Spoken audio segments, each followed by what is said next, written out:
So now आपको angular group में एक असाइनमेंट की पीडीएफ भेजी हुई है और आपके असाइनमेंट जीरा में भी वो रहेगी, आपको वो पिक करनी है और कल तक स्क्रम कॉल के बिफोर आपको उसे पूरा कंप्लीट भी करना है। अगर वो कंप्लीट करने में कोई भी एरर आ रहा है, इशू आ रहा है, तो आप लोग आपके टेक लीड जो है नवी मुंबई के, जैसे कि निकिता, प्रताप है, उनको आप पिंग करके उनसे वो सॉल्व करके ले लीजिए। ओके, और दिल्ली के लिए राहुल राज एंड उनके से के साथ कनेक्ट कर लीजिए। जैसे कि पुणे के लिए अभी फिलहाल के लिए तो गणेश है, तो उनसे आप कनेक्ट करके सॉल्व कीजिए। ठीक है, तो ऐसे अपने अपने जो जो टेक लीड है, असाइनमेंट्स में अगर कुछ इशू आता है तो अपने टेक लीड को पिंग कीजिए और डायरेक्टली आप जूम पे कनेक्ट हो सकते हैं उनके साथ और उसे सॉल्व कर लीजिए। हाँ, लेकिन एक बात अगर आप अच्छे से करोगे, उनका कोड कॉपी करके पेस्ट करोगे और बताओगे कि सर ये कर लिया है, तो ये मत समझिए कि आप बच गए हैं। वो अगर आप यहीं से बचेंगे तो इंटरव्यूअर जो है आपको तकलीफ देगा, आपका सिलेक्शन नहीं होगा। या तो स्क्रम मास्टर बोलेंगे कि चलो ठीक है ये कोड करके दिखाओ, तो वहां पे भी आपको प्रॉब्लम होगा। तो जेन्युइनली आप सीखने की कोशिश कीजिए, तो आपको जेन्युइन जॉब मिलेगा। ठीक है, तो ये यूनरी ऑपरेटर का एक सैंपल एग्जांपल था। अभी बाइनरी ऑपरेटर तो आप लोगों को पता ही है, अलग अलग तरह के बाइनरी ऑपरेटर है इसके अंदर। जैसे कि अरिथमेटिक ऑपरेटर है, बाइनरी का मतलब है कि दो वैल्यू पे काम करेगा, फर्स्ट एंड सेकंड। तो इसके अंदर अलग अलग लॉजिकल ऑपरेटर है जो आपको करने हैं। टर्नरी ऑपरेटर है जिसके अंदर दो या बहुत सारे या तीन, बहुत सारे ऑपरेंड पे ये काम कर लेता है। बेसिकली ये ऑपरेटर का सिंबल जो है ये है क्वेश्चन मार्क एंड दिस। इसके पहले आपको लिखना है कंडीशन। देखो इस तरह से, अगर ये अगर कंडीशन जो है अगर ट्रू होती है तो यहाँ पे जो आउटपुट लिखोगे वो जो है वो रिटर्न करेगा। अगर वो कंडीशन फॉल्स होती है तो यहाँ पे जो आउटपुट लिखोगे वो डिस्प्ले जो है वो जो है वहां पे स्टोर होगा। कहाँ पे स्टोर होगा, लेट्स सी, यहाँ पे। ऐसे अगर ये कंडीशन ट्रू होती है तो पहला वाला एग्जीक्यूट होगा, अगर ये फॉल्स होती है तो ये वाला। फॉर एग्जांपल के लिए यहाँ पे मैं लिख देता हूँ कि अगर मार्क है 20 से ज्यादा, और मैं लिख देता हूँ कि ट्रू, और यहाँ पे लिख देता हूँ लेट्स सी फॉल्स। आप कुछ भी लिख सकते हैं, स्ट्रिंग लिख सकते हैं, नंबर लिख सकते हैं, ग्रेड लिख सकते हैं, आपकी मर्जी। ठीक है, इस तरह से तो आपको ये भी करना है, ये टर्नरी ऑपरेटर। तो ये था लास्ट सेशन का। चलते हैं अभी ये जो करंट सेशन है इसके बारे में डिस्कस करते हैं। तो अभी करंट सेशन में हम लोग जानेंगे कि क्या है statement. It is a very straight forward definition in this statement. Statement is nothing but it is a combination of variable plus data type. और क्या होता है बताइए, आगे ऊपर में जो हमने पढ़ा है, ऑपरेटर, सो ऑन। ठीक है, ये सारा इनका कॉम्बिनेशन जो है वो होता है।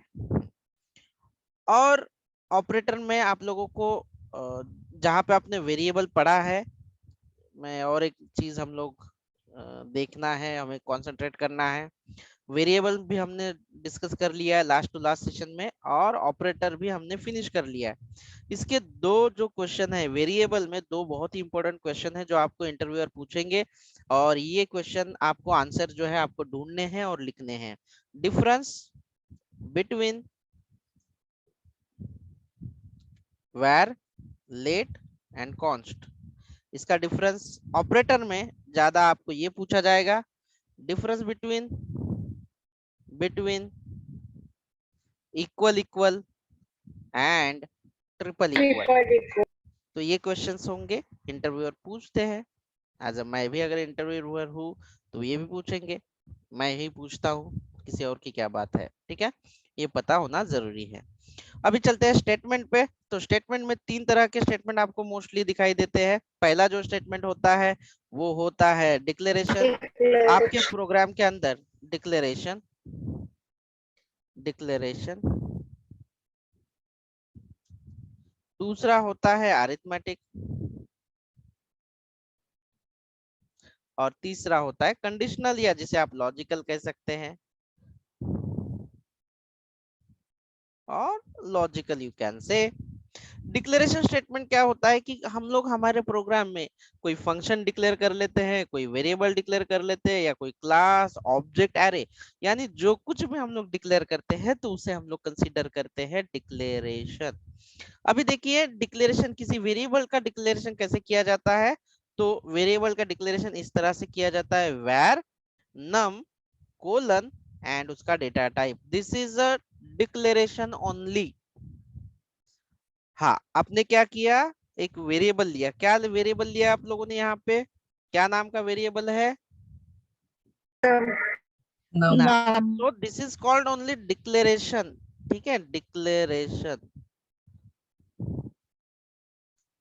अगर नम के अंदर आपको वैल्यू भरनी है तो इक्वल टू 100, तो ये जो है इसे कहा जाता है असाइनिंग, असाइनमेंट, यानी कि 100 वैल्यू हम लोग भर रहे हैं नम में, ठीक है।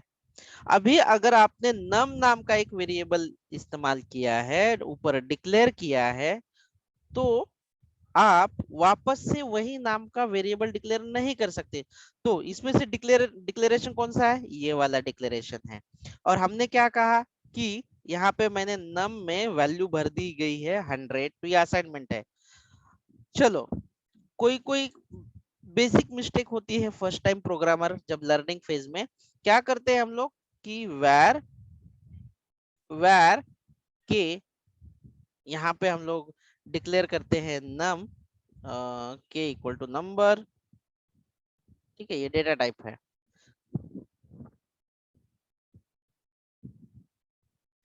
हाँ, तो अभी अगर मुझे के में वैल्यू भरनी है, अगर मुझे के में वैल्यू भरनी है तो मुझे क्या करना चाहिए बताइए, मुझे के में वैल्यू असाइन करनी है तो मुझे क्या करना चाहिए, इज इक्वल टू के वैल्यू इक्वल टू 200, जो भी कुछ है इस तरह से ही, इतना ही करना है मुझे। लेकिन बिगिनर जो जो डेवलपर होते हैं वो क्या करते हैं, इसके पहले भी वैर लिख देते हैं, colon, number, and then again some value. तो इसका मतलब क्या होता है कि यहाँ पे भी मैं के जो है डिक्लेयर कर रहा हूँ एंड अगेन मैं के डिक्लेयर कर रहा हूँ। So this is a wrong, क्योंकि एक वेरिएबल को दो बार आप डिक्लेयर नहीं कर सकते। हाँ, एक वेरिएबल को कितनी भी बार इस्तेमाल कर सकते हैं, उसके अंदर वैल्यू भर सकते हैं। तो ये वैर जैसे ही आप लिखते हो तो इसका मतलब है ये डिक्लेयर किया जा रहा है, तो ये वैर हटा देंगे तो अब क्या हुआ कि ये ऊपर वाला के है और मैं ये के अंदर वैल्यू भर रहा हूँ, तो दिस इज असाइनमेंट। तो ये कितने भी बार आप कर सकते हैं, कोई प्रॉब्लम नहीं। यहाँ पे नंबर लिखने की भी जरूरत है, डिक्लेरेशन में, डिक्लेरेशन में ही हम लोग ऐसे नंबर और उसका डेटा टाइप लेते हैं। चलो, डिक्लेरेशन में क्या क्या होता है मैं बता देता हूँ। पहले तो हमें var लिखना मैंडेटरी होता है, फिर वेरिएबल का नाम लिखना जरूरी होता है, फिर उसका डेटा टाइप लिखना जरूरी होता है, डेटा टाइप लिखना जरूरी होता है, देखो बस। और इनिशियलाइजेशन, या जिसे हम लोग कहते हैं असाइनमेंट, इसे इनिशियलाइजेशन यानी वैल्यू भरना ही है, नाम कुछ भी हो, असाइनमेंट, इनके लिए सिर्फ वेरिएबल का नाम लिखो और इक्वल टू वैल्यू भर दो, दैट्स इट। आप इसके अंदर आप कितनी भी तरह के वैल्यू भर सकते हो, अलग अलग तरह आप इसे इस्तेमाल कर सकते हो। लेकिन आप जैसे ही इसके सामने वैर लिखोगे तो इसका मतलब क्या होगा कि ये वेरिएबल बनाया जा रहा है, नई तरीके से डिक्लेयर किया जा रहा है। कोई भी वेरिएबल हम लोग सिर्फ प्रोग्राम में एक ही बार हमने डिक्लेयर करने की जरूरत होती है। तो ये ध्यान रखना कि अगर आपने वेरिएबल ऊपर डिक्लेयर किए हुए के नाम के और यम नाम का, तो नीचे आप वापस से वो वेरिएबल को डिक्लेयर नहीं कर सकते ऐसे इस तरह से, ये रॉन्ग है, तो उसमें एरर आ जाएगा, आपको रेड में दिखाई देगा, ठीक है। तो ये डिक्लेरेशन स्टेटमेंट आप सब लोगों को समझ में आया, कोई कंफ्यूजन है, no anyone, any No, doubt? sir. It was my problem. It was my 2 days problem actually, sir. I was got some errors because I declare repeat. yeah, it is not a specifically someone who writes code the first time and that happens, so that is not a issue. The mistakes always gives you the Yeah. more experience and power to gain something, ठीक है। आप जितना exception और Yes, sir. Error से सीखोगे उतने आप successfully programme से नहीं सीख सकते हो, याद रखना। ठीक है, तो चलिए आगे अभी बढ़ते हैं। नेक्स्ट जो स्टेटमेंट है वो है arithmetic statement. It is a very straight forward, जहाँ पे ये एडिशन, सब्सट्रैक्शन, डिवीजन या जो भी कुछ होता होगा इसके साथ जो है ये अरिथमेटिक स्टेटमेंट है जो आप लोग कर सकते हो। तो नेक्स्ट है हमारा कंडीशनल या लॉजिकल, जिसके अंदर दो फ्लेवर्स आपको मिलेंगे, जो है जंपिंग, ब्रांचिंग। देखो हम लोग अभी फिलहाल जंपिंग के लिए तो नहीं जाएंगे, बट हम लोग ब्रांचिंग जरूर करेंगे यहाँ पे। अरे यार राहुल राज का क्या है भाई, राहुल। ब्रांचिंग, और दूसरा जो है इटरेशन और लूपिंग। और ये दोनों भी तरह के फ्लेवर या जो भी टाइप्स है, इनको कंडीशनल स्टेटमेंट को ट्रू और फॉल्स की ही जरूरत होती है। अगर ट्रू है तो चलेगा, फॉल्स है तो रुकेगा। तो ये ट्रू और फॉल्स के लिए कल हमें ऑपरेटर करना पड़ा, और बेसिकली हम लोग ज्यादा से ज्यादा यूज करते हैं कौन से ऑपरेटर, रिलेशनशिप यानी कि कंपैरिजन वाले operator, less than, greater than, equal to, less than, equal to, equal, equal, triple equal, ये सारे हम लोग यूज करते हैं।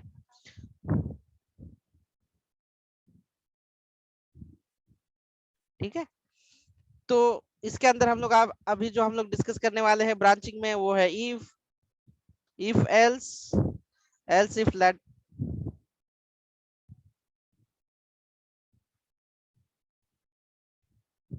ये लैडर,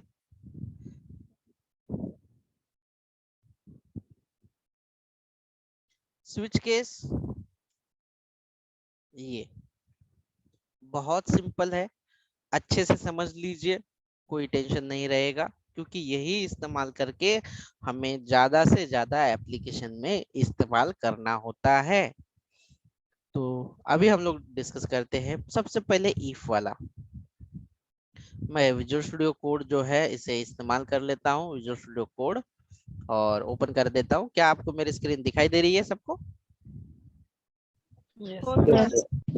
यस। और मैं यहाँ पे आपको स्टेटमेंट्स नाम का एक फोल्डर क्रिएट कर देता हूँ। इसके अंदर मैं लिख देता हूँ जंपिंग स्टेटमेंट्स डॉट टाइपस्क्रिप्ट यानी टीएस। यहाँ पे मैं सिंपल बना लेता हूँ where, बहुत simple, where mark colon number. और देखो यहाँ पे मेरे पास दोनों चॉइस है कि मैं यहीं पे कुछ वैल्यू असाइन करूं, लेकिन मोस्ट ऑफ द करके यहाँ पे हम लोग इनिशियल वैल्यू असाइन करते हैं, जैसे कि 0 होनी चाहिए नंबर की वैल्यू, तो वो बाय डिफॉल्ट भी होता है। बट यहाँ पे जब आप डिक्लेयर करते हो तो नीचे जाके कहीं मार्क, इस तरह से उसके अंदर आपको जो भी वैल्यू भरनी है आप भर सकते हैं यहाँ पे। तो मैंने देखो यहाँ पे क्या किया, यहाँ this is the variable declaration and this is the initialization of variable. देखो इनिशियलाइजेशन बोले या असाइनमेंट बोलो, कोई कंफ्यूजन नहीं, उसके अंदर हमें वैल्यू ही भरना है। इनिशियलाइजेशन इज जो अप्रोप्रिएट वर्ड है कि हम लोग इसे इनिशियलाइज कर देते हैं ये वेरिएबल को, यानी उसके अंदर हम लोग वैल्यू भरते हैं। अब हम आते हैं हमारे पास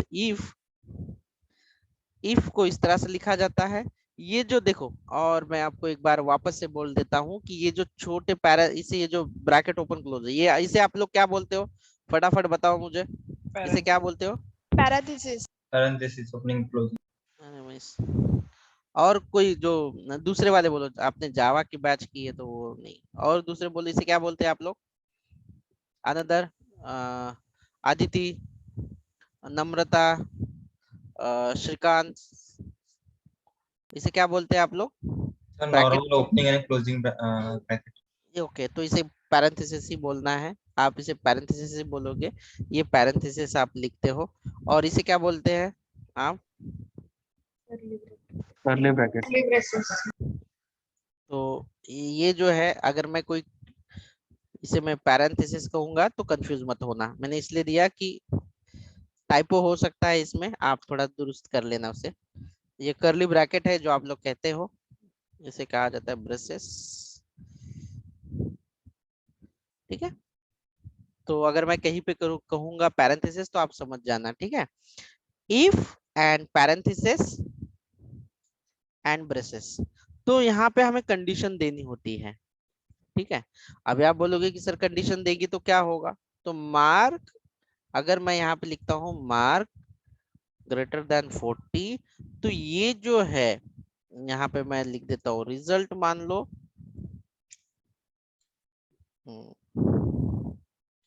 where result colon boolean।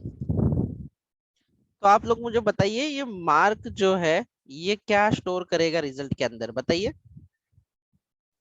True. True.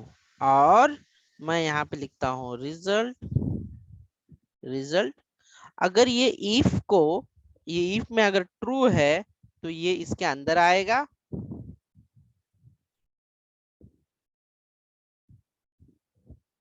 Inside, inside block, ठीक है। अगर अगर ये फॉल्स है तो इसके अंदर आके ये प्रिंट करेगा क्या, नहीं। इसके अंदर आएगा, ये जो ब्रेसेस है ये इसका एरिया है। अगर ये ट्रू है तो ये ब्रेसेस के अंदर आएगा, नहीं तो नहीं आएगा। ये इसका सीधा मतलब होता है, if result is true then. तो अलग से वेरिएबल के लिए ना एक मेमोरी लगती है, एक जगह लगती है। तो हमें अगर ट्रू और फॉल्स ही देखना है तो क्यों हम लोग एक्स्ट्रा वेरिएबल ले, हम क्यों ना इसके अंदर डायरेक्टली हम यहाँ पे डालें। क्योंकि ये अगर हम वेरिएबल भी नहीं लेते और स्टोर भी नहीं करते तो ये बेसिकली ये क्या रिटर्न करेगा, ट्रू और फॉल्स रिटर्न करेगा ना। यस, ये ट्रू और फॉल्स ही रिटर्न करेगा। तो हमने यहाँ पे लिखा अगर ये कंडीशन ट्रू होती है तो ये ब्लॉक के अंदर आ जाएगा, अगर फॉल्स होती है तो नहीं आएगा। तो इसके लिए देख लेते एक बार, मैं चला जाता हूँ सीडी, सीडी जो स्टेटमेंट्स है उसके अंदर लिख देता हूँ। इसे कंपाइल करने के लिए क्या करना पड़ेगा, मुझे टाइपस्क्रिप्ट कन्वर्ट, टाइपस्क्रिप्ट के फाइल को ट्रांसपाइलेट करने के लिए ट्रांसपाइलेट करके जावास्क्रिप्ट में यानी जेएस फाइल में कन्वर्ट करेगा। तो उसके लिए मुझे क्या कमांड डालनी है, tsc डॉट tsc और उसका जो फाइल नेम है वो मुझे गिवन करना, ठीक है। तो क्या ये जनरेट हो गई नई फाइल, देखो। इसके बाद हम लोग क्या लिखेंगे, नोड इसे रन करने के लिए, और जो भी जावास्क्रिप्ट फाइल है वो, तो ये कहाँ पे आ गया, इनसाइड ब्लॉक। लेकिन अगर यहाँ पे कम होगा, कंडीशन फॉल्स होगी, तो वो क्या करेगा, वापस से इसे कंपाइल कर लेते हैं, देख लेते हैं और रन कर लेते हैं। तो देखो कुछ नहीं आया, ब्लैंक आया, क्योंकि कुछ लिखा ही नहीं है, सिर्फ ब्लॉक के अंदर नहीं जाएगा, बाहर तो कुछ है ही नहीं।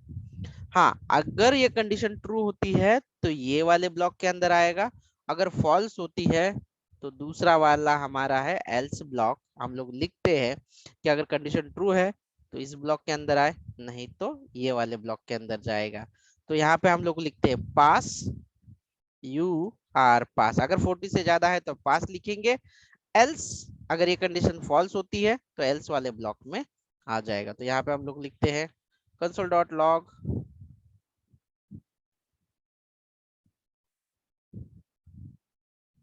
और इसके अंदर हम लिखेंगे यू आर फील्ड, ठीक है। तो आपके हिसाब से अभी ये कंडीशन क्या है, False है sir. Okay good. So now I am going to ask a question, Yogi हा सर. आता सांग की काय प्रिंट होईल, सर सेकंड वाला युअर फेल्ड. काय नाही आता युअर पास मी 5 बघितलं मग. ओके ओके आदिती बरोबर बोलतोय हा,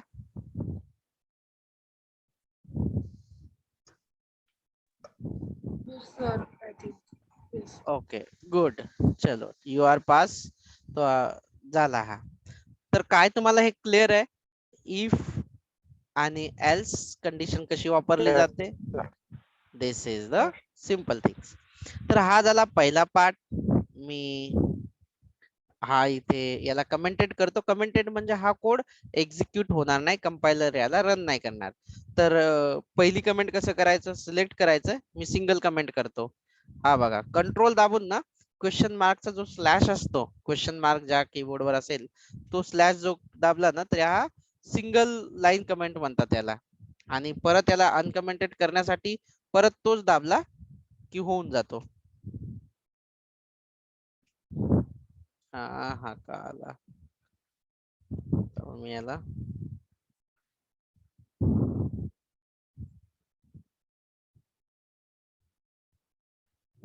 मी याला कमेंटेड करतो. कंट्रोल शिफ्ट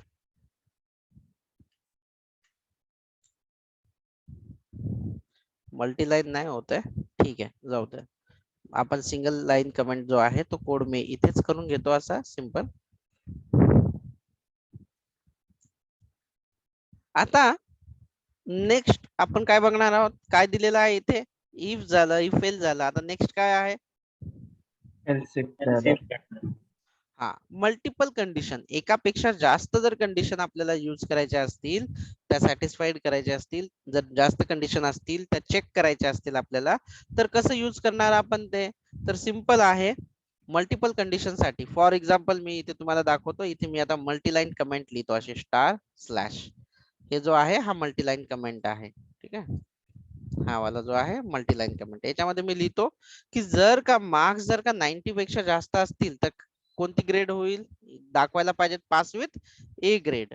जर का सपोज 60 पेक्षा जास्त असतील, खूपच कमी होईल, तर कोणतं ग्रेड दाखवायला पाहिजे, मार्क्स जर का बी ग्रेड दाखवायला पाहिजेत. आणि जर का मार्क्स जर का 60 पेक्षा जास्त असतील तर कुठला ग्रेड, 40 पेक्षा जास्त जर असेल तर त्याला आपण दाखवूया डी ग्रेड. बस, त्याच्या खाली मग सगळ्यांसाठी फेल. जर एक पण कंडिशन मॅच नाही झाली तर आपण फेल्ड करणार आहोत त्याला. तर बघा, ह्या तुम्हाला कंडिशन दिलेल्या आहेत आणि या कंडिशन साठी आता आपण कोड लिहिणार आहोत. तर आपण जेव्हा एकापेक्षा जास्त कंडिशन आपल्याला चेक करायच्या असतात तेव्हा आपण एल्स इफ लॅडर किंवा depend on nested if else use करतो. पण आता इथे आपण वापरणार आहोत एल्स इफ लॅडर. त्याच्यासाठी काय काय आहे, सुरुवातीला तर तुम्ही सुरुवातीचं जे आहे ते इफ तुम्हाला वापरावं लागेल आणि एंडिंगला जे आहे तो एल्स लिहिला जातो, ठीक आहे. पहिली कंडिशन जी आहे ती इफ मध्ये टाका, जे की सपोज तुमचे मार्क जर 90 पेक्षा जास्त असतील तर काय दाखवायचं आपल्याला, 90 पेक्षा जास्त असेल तर grade A. You are pass with A grade, ठीक आहे. मृदमयी समजत आहे, ठीक आहे. आणि जर का दुसरा आहे 70 पेक्षा जास्त असेल तर कोणता ग्रेड, बी. तर त्याच्यासाठी काय करायचंय, अनेक अशा अजून कंडिशन यूज करायच्या असतील तर एल्स आणि त्याच्या समोर काय लिहिलं आपण, इफ अँड, म्हणून याला म्हटलं जातं एल्स इफ लॅडर. आता एकापेक्षा जास्त आपण एल्स इफ इथे यूज करणार आहोत. आता मार्क जर का 70 पेक्षा जास्त असतील तर आपण काय लिहिणार, कन्सोल डॉट लॉग. काय लिहायचं याच्यामध्ये,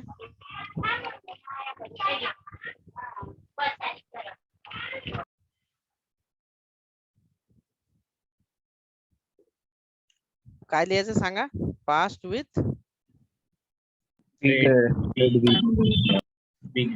अजून कंडिशन ऍड करायची जर झालं तर काय करावं लागेल आपल्याला, else if parenthesis open close curly bracket open close. So याच्यामध्ये काय लिहावं लागेल, मार्क 60 पेक्षा जास्त असतील तर console dot log pass with C grade. आणि else if console dot log pass with D grade, ठीक आहे. पण इथे कंडिशन काय आहे आपली, मार्क ग्रेटर दॅन 40. आणि 40 पेक्षा जे काही कमी असतील ऑटोमॅटिकली एल्स वाला जो ब्लॉक आहे, एकही कंडिशन जर का मॅच नाही झाली तर ऑटोमॅटिकली जो दुसरा ब्लॉक आहे तो एक्झिक्यूट होईल, जो की असेल wow wow I am failed, will enjoy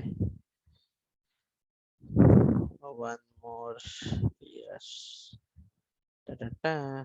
ठीक आहे.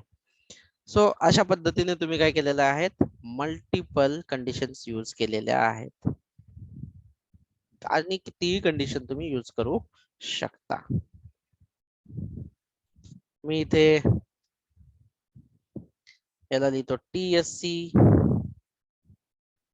परत जम्पिंग, कंपाइल करून घेतो याला परत आणि रन करतो. काय दाखवलं आता याने, पास विथ डी ग्रेड. का दाखवलं पास विथ डी ग्रेड, काय रिझन होतं त्याचं, मार्क्स किती आहेत त्यांना, इथे काय दिलेले आहेत मार्क्स आपण इथे बघा. तर बरोबर आहे का हे, जर का मी याला 91 जर केलं 91 तर काय डिस्प्ले होईल आता, A grade.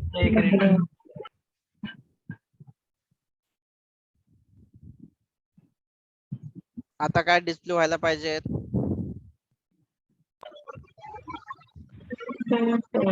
B grade. B grade. बघूया.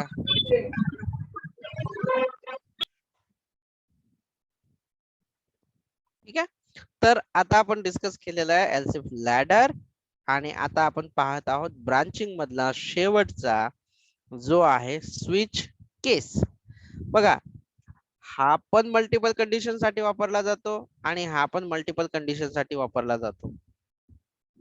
या दोघांमधला मेजर फरक आहे की इथे आपण सांगू शकतो, रेंज देऊ शकतो की 30च्या पुढचे किंवा 30 पेक्षा जास्त, 40 पेक्षा कमी, 60 पेक्षा जास्त, 60 पेक्षा जास्त म्हणजे 60चे जेवढे काय असतील ते, 60 पेक्षा जास्त आणि 200 पेक्षा कमी, अशी रेंज आपण एलसिफ लॅडर मध्ये देऊ शकतो. परंतु स्विच केस मध्ये आता जो आपण प्रोग्राम बनवला त्याच्यामध्ये जे ए ग्रेड साठी मग जे मार्क्स आहेत 91, त्याला तर मग ते बी आणि सी ते पण अप्लाय होतील ना, म्हणजे ते ते त्याच्यामध्ये येऊनच राहिली ना ती कंडिशन, मार्क नाही 60 नाही, पेक्षा जास्त. बघा झालं तुमच्या समोर, कोड मी तुमच्या समोर कंपाइल केलाय. करेक्ट. नाही झाला, त्याचं एक छोटस गोष्ट आहे त्याची अशी एक, की आपण काय वापरलेलं आहे इथे, काय यूज केलेलं आहे आपण इथे, हा एलसिफ लॅडर काय करतं की जिथे कंडिशन ट्रू झाली ना तो तिथेच थांबतो. आता फॉर एक्झाम्पल जर का मी 91 मार्क्स टाकले, फॉर एक्झाम्पल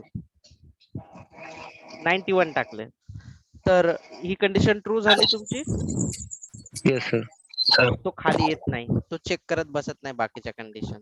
हो, तुमचं म्हणणं बरोबर आहे की सगळ्या व्हायला पाहिजेत, पण एलसिफ तसं करत नाही. एलसिफचं एक डिफॉल्ट नेचर हेच आहे की जर का पहिली कंडिशन जर का सॅटिस्फाईड झाली, ट्रू झाली, तर तो खाली कंडिशन चेक करत बसत नाही. हा, जर का सगळ्या जर का तुम्ही हे एलसिफ काढून टाकलं आणि फक्त इफ इफ जर घेतलं तर काय होईल, आता मात्र 91 हे सगळ्यांपेक्षा मोठे आहेत, त्याच्यामुळे आता एलसिफ काढून टाकलं, त्याच्यामुळे बघा काय होतं,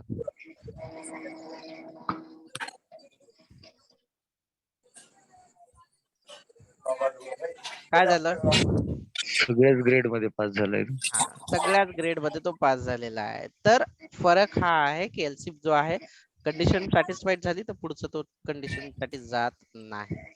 आणि याच्यामध्ये अजून एक प्रॉब्लेम आहे की जर का समजा 200, आता 100 पैकी मार्क्स आहेत आणि तुम्हाला 500 जर टाकले किंवा 5000 जर का कोणी टाकले तरी तो ए ग्रेडच दाखवेल, पण त्याची लिमिटेशन जे आहे ती आपण इथे हँडल केलेली नाहीये की मॅक्सिमम किती असायला पाहिजे. तर त्याच्यासाठी सुद्धा तुम्हाला लॉजिकल ऑपरेटर वापरायला पाहिजेत. लॉजिकल ऑपरेटर मध्ये अँड, ऑर आणि नॉट मी हे तुम्हाला शिकवलेले आहेत आणि अँड ऑर तुम्ही चांगल्या प्रकारे केलेलं आहे. तर तुम्हाला इथे दोन गोष्टी सांगाव्या लागतील की जर का मार्क जर का 90 पेक्षा जास्त आहेत आणि मार्क जर का 100 पेक्षा कमी असायला पाहिजेत. अँड ठीक आहे. तर अशा पद्धतीने तुम्हाला ते हँडल करावं लागेल. पण मग 101 जर टाकला, हे सगळे कॉम्बिनेशन तुम्ही करून पहा, तुम्हाला अजून मजा येईल हे करायला प्रोग्राम त्याच्यामुळे. ठीक येस आहे. सर. सो अँड जर नाही टाकला आपण त्याच्या पहिलेच लिहिलं तर, म्हणजे मार्कच्या पहिले आपण जर 100 लिहिलं तर. कुठे इथे इथे का? हा सर, त्याच्या पहिले आपण 100. हा कुठेही करू शकता, पण अँड लिहावं लागलंय, ऑपरेटर लिहावं लागेल तुम्हाला, कारण की दोन स्टेटमेंट तुम्हाला जोडावं लागेल ना असं. सारखं नाही होणार ते. जसं 100 is greater than mark is greater than 90 असं नाही होणार. इथे काय, इथे तुम्ही हा. करू शकता ना, हा याच्या अगोदर करू शकता. तुम्हाला असं लिहावं लागेल मार्क, आता तुम्हाला लेस दॅन पाहिजेत आणि दोन्ही गोष्टी तुम्हाला जर का पाहिजेत असेल, दोन्ही कंडिशन का, कारण की हे 100 पेक्षा कमी असलं, 101 पेक्षा कमी असलं पाहिजेत. इथे 100 लिहितो मी, 100 पेक्षा कमी आणि 90 पेक्षा जास्त ही, असं इथे आपण लिहितो, जे की आपण लॉजिकल ऑपरेटर. हा त्यालाच आपण 100 is greater than mark greater 90 असं केलं तर त्याचा काय उपयोग होईल? अच्छा नाही होणार, म्हणजे रेंज नाही होणार ना अशा प्रकारे. रेंज होईल, पण त्याचा काय उपयोग आहे? म्हणजे एक्झिक्यूट नाही होणार. एक्झिक्यूट होईल, पण फायदा काय आहे त्याचा? म्हणजे लॉजिकलीच काही चुकीचं नाही. 90 पेक्षा जास्त आणि 100 पेक्षा जास्त करण्याचं काय गरज आहे? समजा इथे तुम्ही ऑलरेडी कव्हर करताय ना की 90 पेक्षा जास्त, इथे तुम्ही 90 पेक्षा जास्त करताय ऑलरेडी, मग तुम्हाला 100 पेक्षा जास्त करायची काय गरज आहे? लॉजिकलीच गरज नाही पडत ना. 90 पेक्षा जास्त केल्याच्या नंतर 100 असो, 200 असो, काहीही असो, तो होऊन जातो. असं लेस दॅन करण्याची गरज पडते तुम्हाला मात्र. प्रोग्राम करून बघा, काही जर का अजून काही डाऊट आले तर आपण सॉल्व्ह करूया. ठीक आहे. Yes sir. सो हा एक पार्ट झाला आपला एलसीफ लॅडरचा. सो मी याला एक Yes. कमेंट करतो आणि कमेंट करून टाकल्याच्या नंतर आता स्विच केस जो हा पार्ट आहे, हा एक्झॅक्टली कुठे वापरायचा?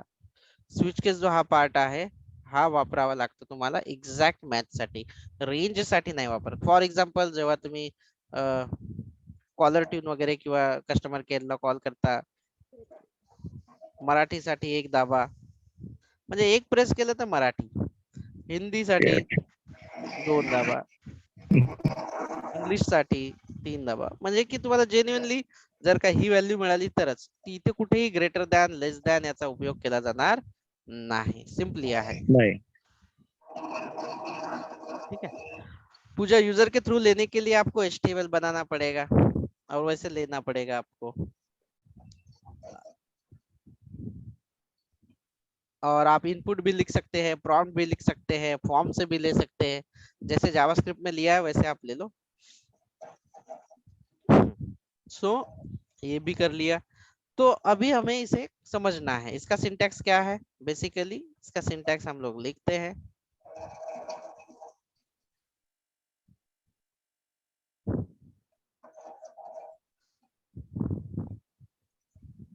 सर टाइप स्क्रिप्ट में यूजर इनपुट ले सकते हैं।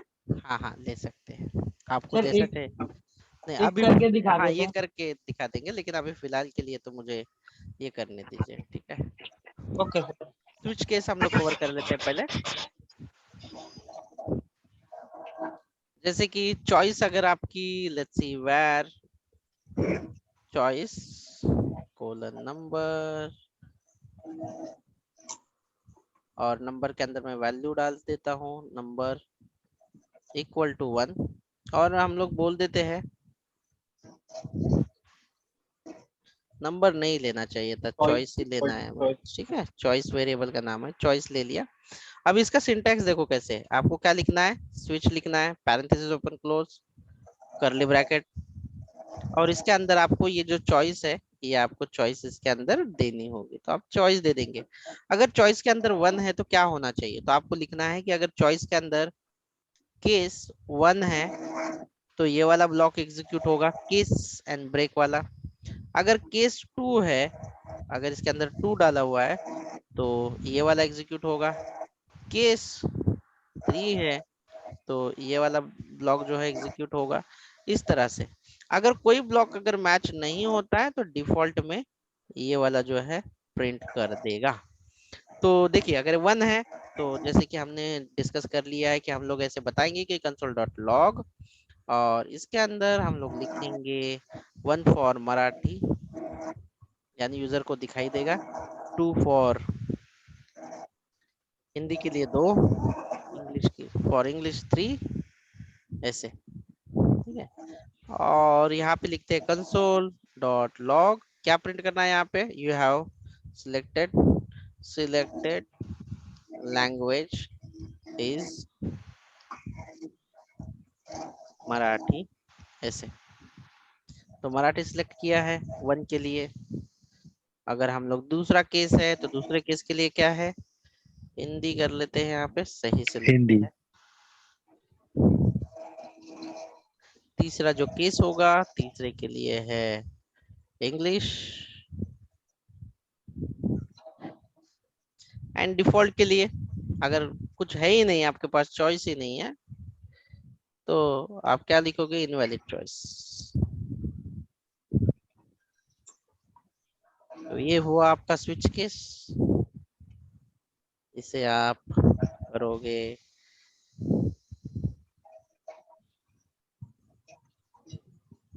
इसे करोगे आप रन, Node.js, आपकी लैंग्वेज है सिलेक्टेड मराठी। अब क्या आना चाहिए आउटपुट, अगर मैं यहाँ पे 11 लिख देता हूँ या 12 लिख देता हूँ तो इनवैलिड।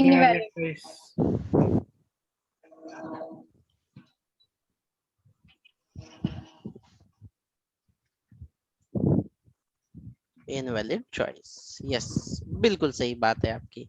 तो इस तरह से आपने स्विच केस भी कर लिया, एंड जो हमारा जो ब्रांचिंग वाला पार्ट था वो हमने कवर कर लिया। इटरेशन वाला बहुत सिंपल है।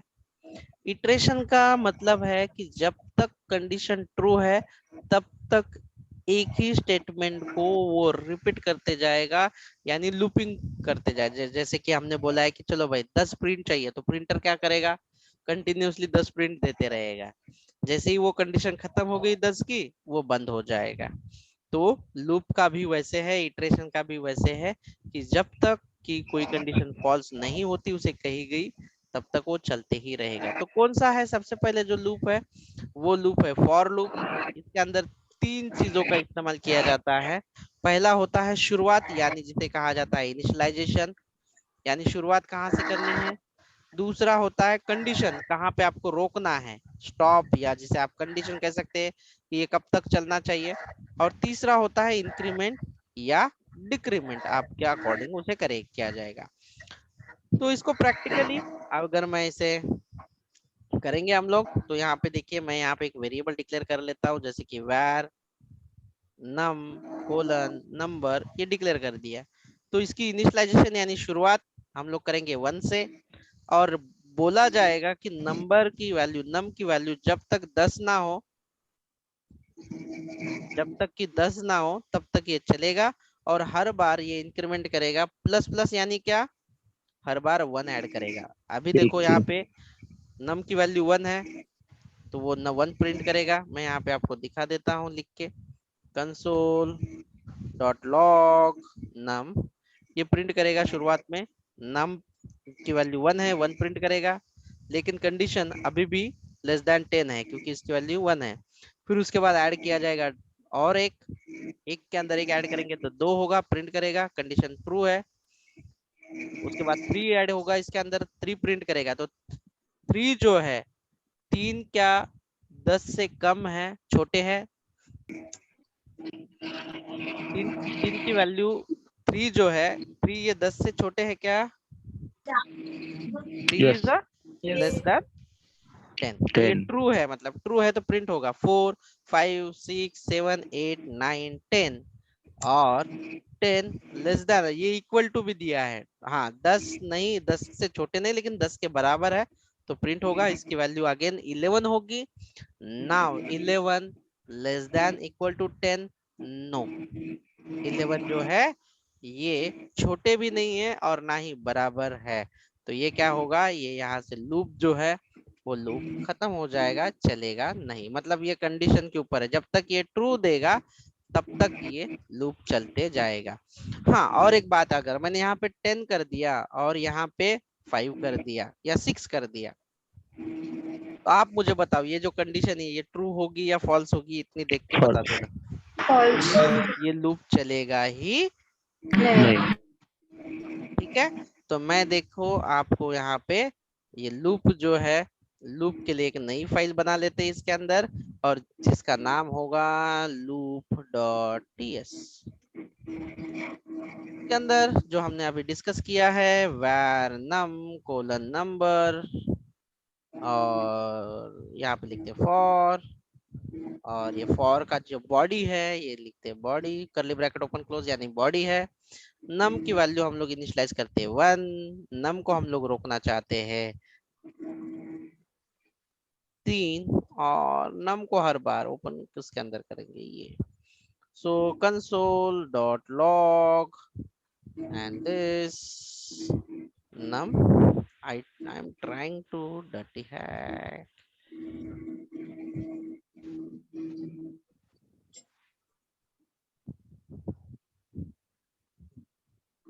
ठीक है, तो आप लोग मुझे बताओ कि ये क्या प्रिंट करेगा, अभी आपको लग रहा है कितना टाइम तक ये लूप चलेगा? 3 times, 2 times, 3 times, 2 times. 2 2 times. चलेगा, 2 times. less than 2 times। 2 time. देख लेते हैं।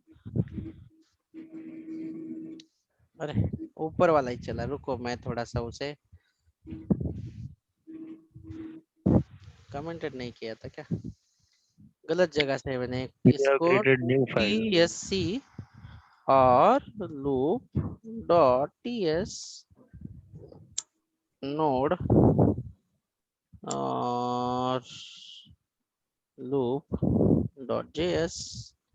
ओह, एज इट इज प्रिंट कर दिया भाई साहब ने। ठीक है, छोड़ देते इसको।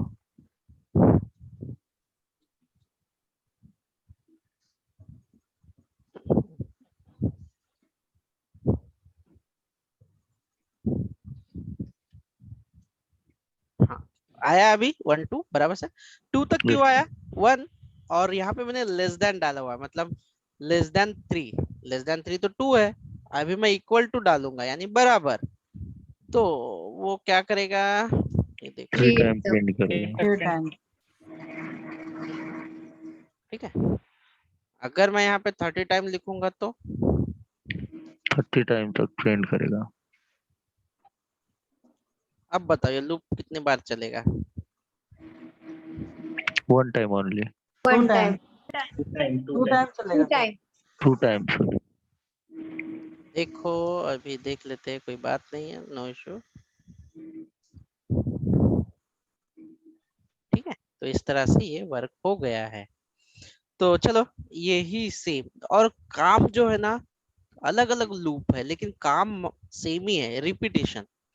अभी ये जो लूप आप देख रहे हो, अभी दूसरा जो लूप है हमारे पास वो लूप है while। While loop.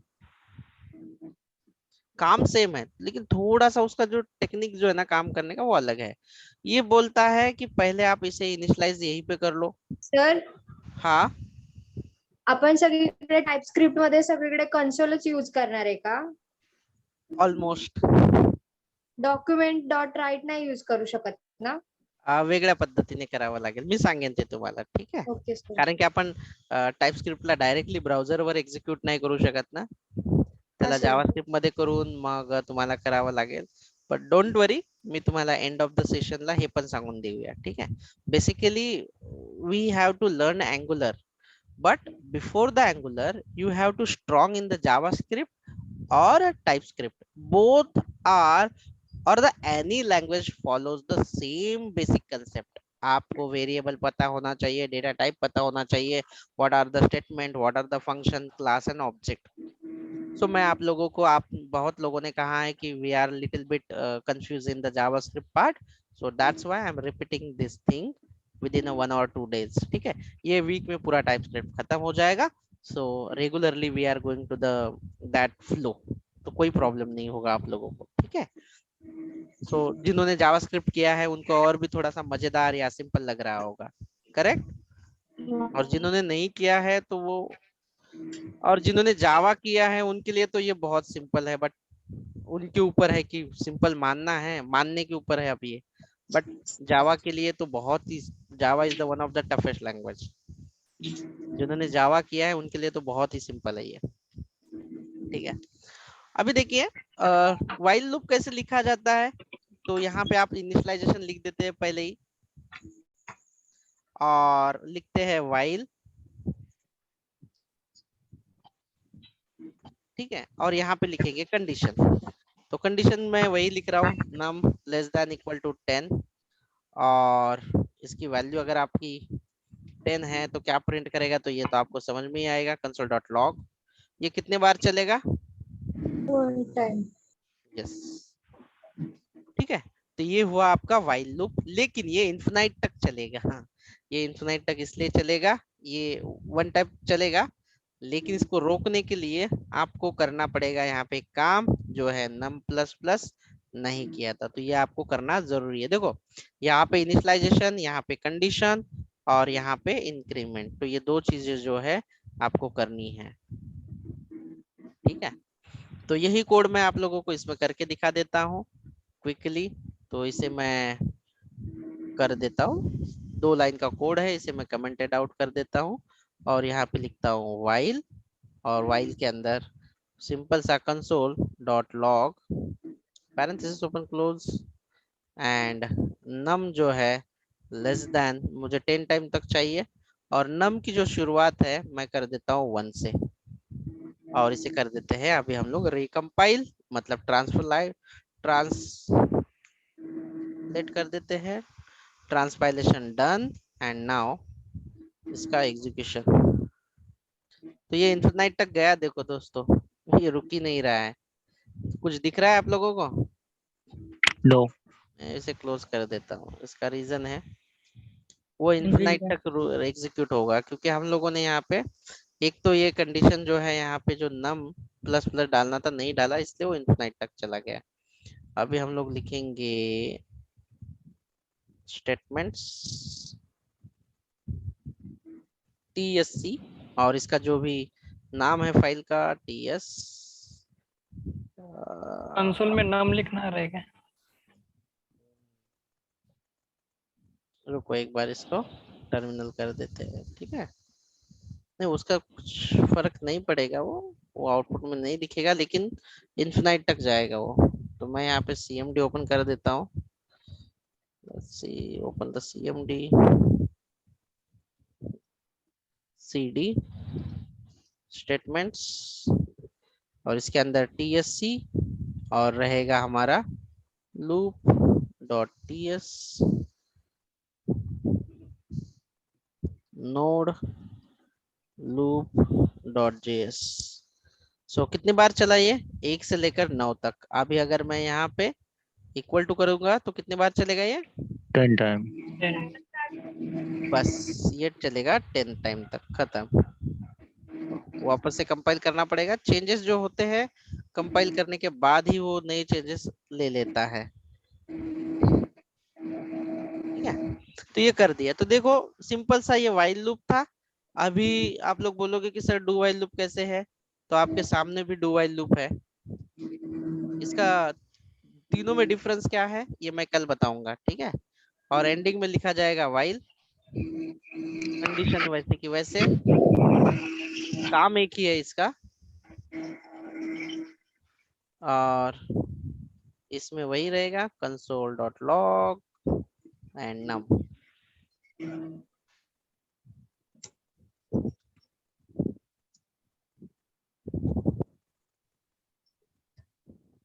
चलो हो गया।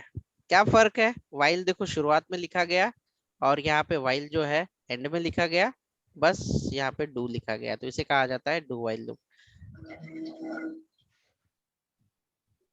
ये फर्क है। अभी फर्क इसका टेक्निकली अच्छा खासा फर्क है इसका, जो आगे आप लोग समझ ही जाओगे। यहाँ पे मैं इसे रिकम्पाइल कर देता हूँ TS फाइल को, और स्टार्ट भी कर देता हूँ। आउटपुट सिमिलर रहेगा, नो चेंज। ये वाला जो डू व्हाइल है ये एग्जिस्ट कंट्रोल वाला है, और while loop and for loop ये इंट्री कंट्रोल्ड है। इंट्री कंट्रोल्ड यानी कि कंडीशन ये पहले ही चेक करते हैं, शुरुआत में ही चेक करते हैं। अगर ये कंडीशन ट्रू है तो लूप के अंदर आते हैं, ये भी कंडीशन अगर ट्रू है तो लूप के अंदर आएंगे। लेकिन ये जो डू व्हाइल लूप है, ये कंडीशन जो है वो एंडिंग में चेक करता है। अगर आपका ये कंडीशन फॉल्स भी होता है तो मैटर नहीं करता। अभी नम की वैल्यू कितनी है आपके पास? 1000 तो ये कंडीशन क्या हो रही है? फॉल्स हो रही है ना, फॉल्स। फिर भी ये एक बार एग्जीक्यूट करेगा। अगर कंडीशन ट्रू हो या फॉल्स हो, एटलीस्ट फॉल्स है तो भी वो एक बार करेगा। यानी कि कंडीशन जो है चेक कर रहा है लूप के एंड में, लूप के एंड में वो चेक कर रहा है, इसीलिए इसे एग्जिट यानी कि एग्जिट करते, लूप एग्जिट करने के टाइम पे ये चेक कर रहा है।